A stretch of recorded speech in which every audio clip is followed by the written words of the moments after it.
Welcome to Tech in the Car. I'm Oliver, and this is the Toyota Aygo Cross. Now, on the back, you'll see there is actually an X, but this is actually called the Cross.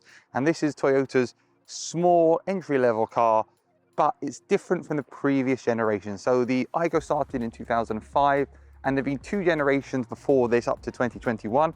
And for this new generation, it's been lifted a bit. It's a bit higher off the ground, so it's got more of an SUV stance. Please subscribe to the channel so you can see the latest reviews of cars and technology on Tech in the Car. How much does this cost? Well, it starts at £15,975, but I'm sure you can get some discounts on that, and goes up to just under £20,000 for the top trim model, which has a folding fabric roof. So it's an interesting price point. It seems to go and spread across, but does it have enough? Is it special enough? Is it unique enough? Let's start with the design first of all. So this looks very much like it's part of the Toyota family. You can't deny that. It's got very distinctive front lights here. I love the C shape. It makes it distinctive. And at the back too, it's also distinctive. And it's just got a very friendly front. Now, what is hidden behind all of these areas, or maybe not hidden, is this car comes with all the latest safety technology: adaptive cruise control, lane assist, pedestrian monitoring. It's got it all. This car gives you a lot of value. Even at its starting entry price of 15,000-ish pounds, you get all of that safety technology, and that's a huge thing. This car is the exclusive model, which comes in at £18,975. In terms of the size of the car down the side, we've got 4 doors here. We've got our front and our back doors. The back doors are kind of interesting how they open, because they don't have fold down windows. They've got these pop out windows, which are very interesting to use.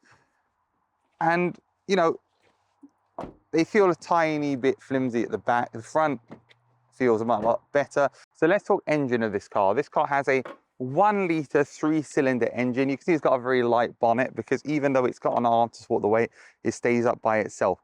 We've got a choice of 5-speed manual or an automatic transmission, and this has 72 horsepower. So it's got a nice compact little engine, which gives us around 56 miles per gallon. So it's very, very efficient, which is what you want in a little car to get around and maximize your fuel cost. At the side of the car, you can see it's got a very distinctive design. We've got this kind of bulbous kind of in and out design on the roof, which is actually hard to see unless you're right close to it, but it's very interesting. It's kind of got like a wavy design. We've got our pop-out windows I mentioned. We've got these mud guards, which don't really do anything on this car. You can see the raised suspension as well. And we've got these really distinctive rear LED lights, which to me look fantastic. Just like the front lights, they are very, very, very distinctive. And this car has a really short overhang at the back as well, and that does affect how much space there is in the boot. Here in the back of the Aygo Cross, you can see that it really is a very, very small back seat. There's only 2 seats, there's no middle seat. You can see here that my knees are right against the front seat. If I put my feet underneath, I got a bit more space. But you know what you're getting if you buy a car of this size, a compact car. At the back of the Aygo X, we've got these funky rear lights, and we've got an interesting design. Now, if we open up our boot here, you can see that it isn't very large. We've got 231 litres of space.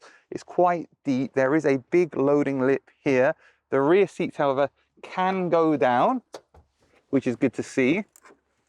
And this rear parcel shelf does come off very, very easily.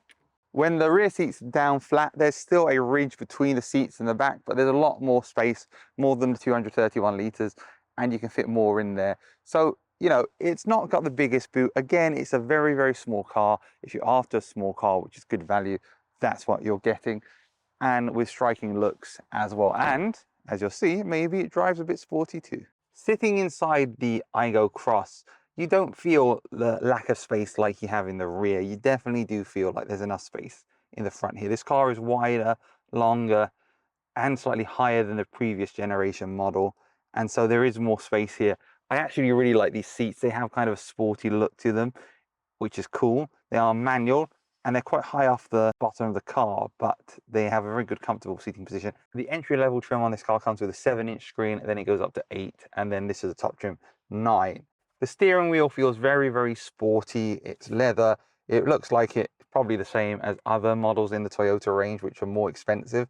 And it's got all of the safety assistance features I talked about. We've got our adaptive cruise control, our lane assist, fantastic, fantastic safety features on this car. Our tachometer, we've got an analog dial, and then we've got a small several inch big color screen, which is actually pretty nice and which shows lots of information, including your speed. And it also has traffic sign recognition, so it tells you the speed limit where you are as well. I actually really like that. It's a bit funky looking, it's a bit unusual. Typically nowadays you either get a full digital display or you just get an analog display. This is kind of old style mixture of both, but I like it, it works well. We've got our manual style climate control, very easy to use. We've got buttons here, and this trim has wireless charging too, so I can wirelessly charge my phone. And we've got 2 cup holders. This is a 5-speed manual car. We've also got the automatic as an option, and then we've got our manual handbrake, no electronic handbrakes like most modern cars have now, and there is 1 other cup holder back here behind me. I don't feel like I'm driving a cheap car or a inexpensive car compared to some other competitors. I feel like I'm driving a car which has all the latest technology, the safety features.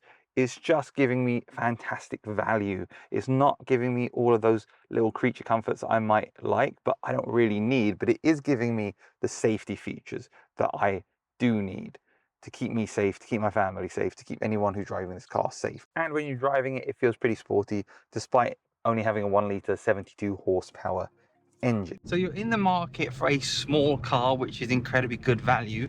How does this car, the Aygo Cross, compare?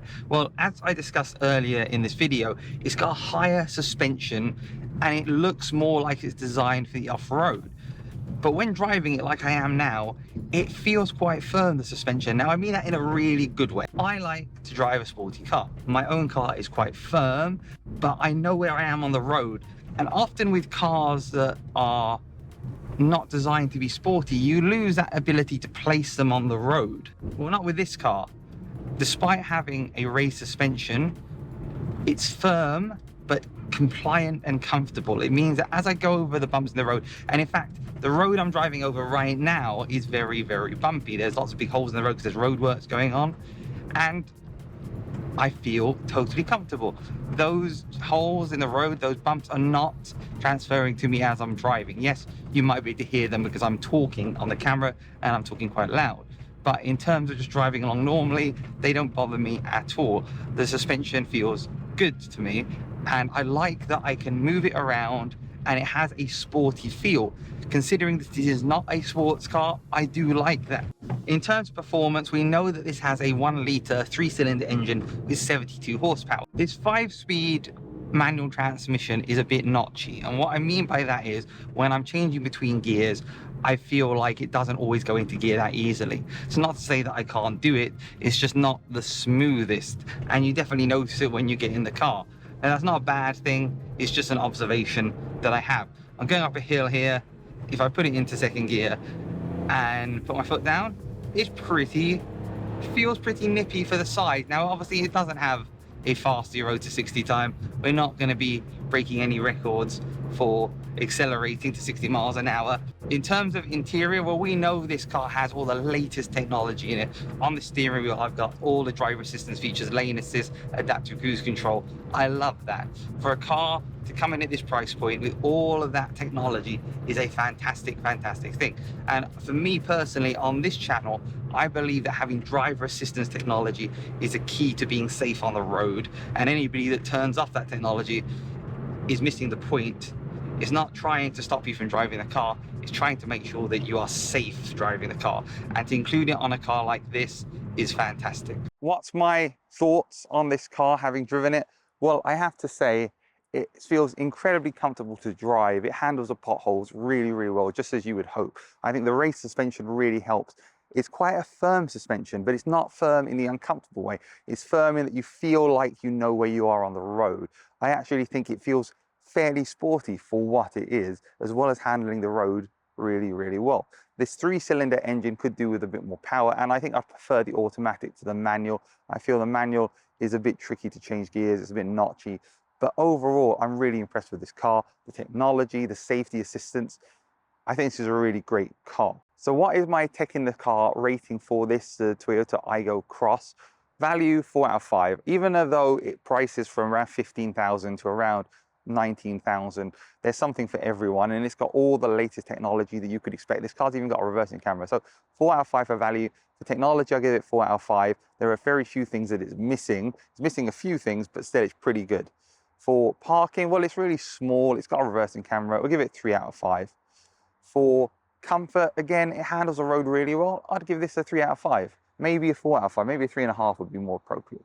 Overall, this is a fantastic little car, and if you're looking for a car in that price point of around £15,000, maybe less with discounts, then this is definitely a car to check out. Plus, it has some funky looks. I hope you enjoyed this video. Please do subscribe, give me a like, and if you have any questions down below, let me know. I have tons of other videos too on the channel, so please check those out. Thank you very much.